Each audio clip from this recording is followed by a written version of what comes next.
Il est donc question pour moi ici de vous montrer comment est-ce que vous allez développer ces deux performances, l'art de convaincre et la réponse aux objections, afin de pouvoir réussir de manière efficace vos prospections commerciales. Nous allons commencer tout naturellement par l'art de convaincre.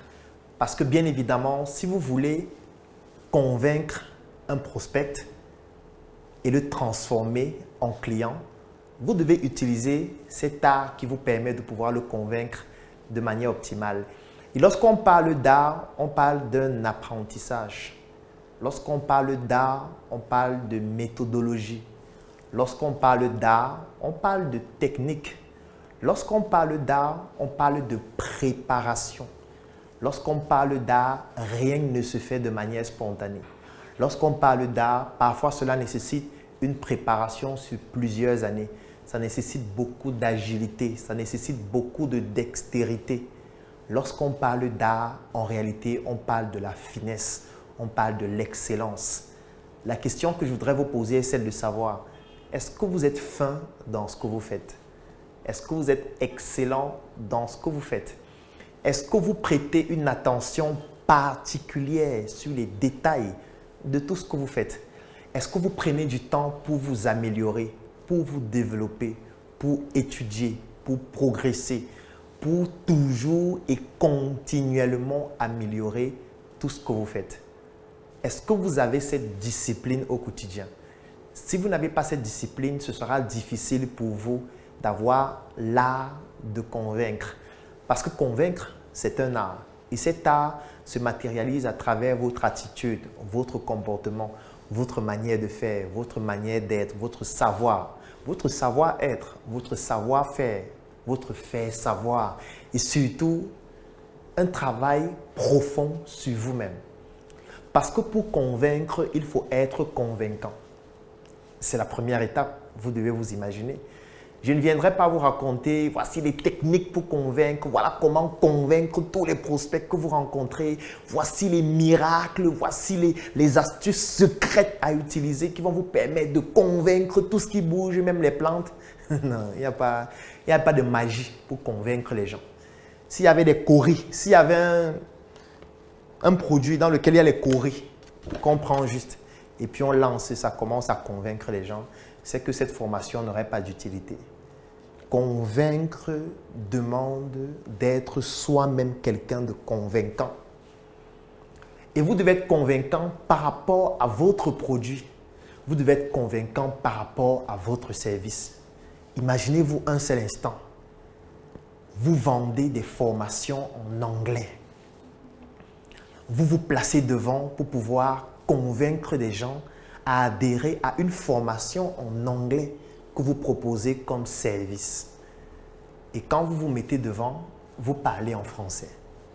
Vous leur expliquez en français comment la formation en anglais sera magnifique, extraordinaire, excellente.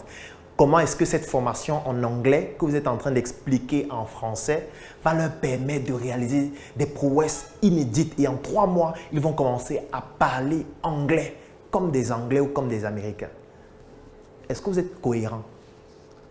Est-ce que ce que vous dites est convaincant? Est-ce que vous êtes quelqu'un de convaincant? Est-ce qu'en procédant ainsi, lorsqu'on va vous donner des techniques pour convaincre, vous allez commencer à convaincre les gens à suivre votre formation en anglais? Non. Pour convaincre, il faut être convaincant. Pour convaincre des gens à assister à une formation de ce type, il faudrait que vous, lorsqu'on vous voit vous exprimer en anglais, que cela donne envie de parler comme vous, que cela donne l'envie de suivre le parcours que vous avez suivi pour arriver à ce type de prouesse. Vous ne pouvez pas convaincre les gens si les gens ne sont pas convaincus du fait que vous avez traversé le chemin par lequel vous voulez qu'eux aussi, eux, y traversent. Parce que ce que vous devez savoir, c'est que quand vous proposez vos produits et vos services à des prospects, en fait, ces prospects vont passer un parcours avec vos produits. S'il s'agit d'un produit agroalimentaire, ça veut dire qu'ils vont acheter, ils vont le consommer, ils vont analyser les effets. C'est un parcours. S'il s'agit d'un produit cosmétique, ça veut dire qu'ils vont l'utiliser. Peut-être c'est une huile. Après le bain, ils vont mettre l'huile sur le visage, sur la peau, sur le corps. Après, ils vont analyser les effets de l'huile jour après jour, semaine après semaine, mois après mois. Est-ce que l'huile va leur entraîner d'autres problèmes? Est-ce que l'huile va résoudre, par exemple, le problème qu'ils avaient au niveau de la peau? Eux, ils vont passer par un parcours avant d'arriver au résultat. Mais vous, comment est-ce que vous voulez convaincre les gens si vous n'êtes pas passé par ce parcours jusqu'à obtenir les résultats que vous vendez à ceux à qui vous êtes en train de proposer votre produit? Ça ne fonctionne pas. C'est pour ça que si vous vendez un produit qui a pour ambition ou qui résout la problématique de la beauté de la peau, par exemple, il faudrait que vous-même, vous puissiez avoir une peau qui soit belle. Parce que c'est cette peau belle qui va vous rendre convaincant, afin que vous puissiez convaincre par vos arguments. Vous ne pouvez pas convaincre quelqu'un à utiliser un produit contre l'acné alors que votre visage, c'est un clavier. Ça ne fonctionne pas, tout simplement. Pour être convaincant, pour convaincre, pour pousser les gens à vous suivre, vous devez travailler sur vous-même. Vous devez être en harmonie avec les objectifs de votre produit et surtout avec la solution que votre produit apporte par rapport à la problématique que rencontrent vos prospects et vos clients. En réalité, c'est le seul secret que je vais partager avec vous durant ce module en ce qui concerne l'art de convaincre. Vous devez tout simplement être convaincant. C'est tout ce qu'il faut. N'essayez pas de lire 1000 livres pour lire des techniques secrètes. Même si vous lisez 500 techniques secrètes, vous appliquez ces techniques secrètes devant un prospect qui a des boutons par rapport à votre produit qui résout le problème de l'acné. S'il regarde votre visage et il se rend compte que c'est un clavier, ça ne fonctionne pas.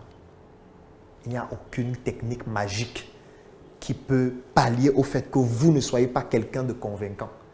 Vous ne pouvez pas dire aux gens que vous allez leur enseigner comment améliorer leur art oratoire, alors que quand vous parlez, on a l'envie de dormir. Quand vous parlez, vous donnez l'envie aux gens de se suicider. Et c'est parce qu'ils n'ont peut-être pas la permission de se lever et de partir que chacun est sur son téléphone en train de trouver un moyen de se distraire. Vous ne pouvez pas convaincre si vous n'êtes pas convaincant. Et il n'y a aucune technique qui vous permet d'être convaincant en dehors de celle qui consiste à travailler sur vous-même. L'exercice à faire pour être convaincant, c'est de vous poser une seule question. Comment faire en sorte que par rapport à mon produit, je devienne quelqu'un de convaincant? Comment faire en sorte que je sois la solution que je présente aux autres? Si je dis aux autres que ce produit va vous permettre de résoudre tel problème et atteindre tel niveau, comment je fais pour atteindre ce niveau d'abord moi-même? Parce que quand j'aurai atteint ce niveau, les autres auront envie d'atteindre ce niveau et je pourrai tout simplement leur vendre mon produit qui est le parcours qui amène à ce niveau, parcours par lequel je suis passé moi-même. C'est le seul moyen d'être convaincant, surtout pour les amateurs et surtout pour les personnes qui viennent de débuter. Pour ceux qui ont choisi la version premium de cette formation, nous allons être dans un groupe. Et dans ce groupe, par rapport à votre produit et par rapport à votre service, vous pourriez nous poser des questions beaucoup plus précises qui concernent spécifiquement le produit et le service que vous souhaitez proposer à une cible particulière. Et nous allons vous donner d'autres astuces beaucoup plus approfondies qui vont vous permettre d'être beaucoup plus convaincant en plus de ce que je viens de partager durant cette formation sur l'art de convaincre. Je ne voudrais pas saturer votre cerveau avec des techniques à retenir. Il n'y a aucune technique à retenir en dehors du fait que vous devez être convaincant. Si ce n'est pas vous qui allez faire la prospection sur le terrain, vos commerciaux doivent être convaincants. Vos vendeurs doivent être convaincants. Toutes les personnes qui sont des points de contact, qui vont interagir avec des prospects dans l'objectif de les convertir en clients et de leur montrer à quel point votre produit est excellent, doivent être des personnes convaincantes. Terminé.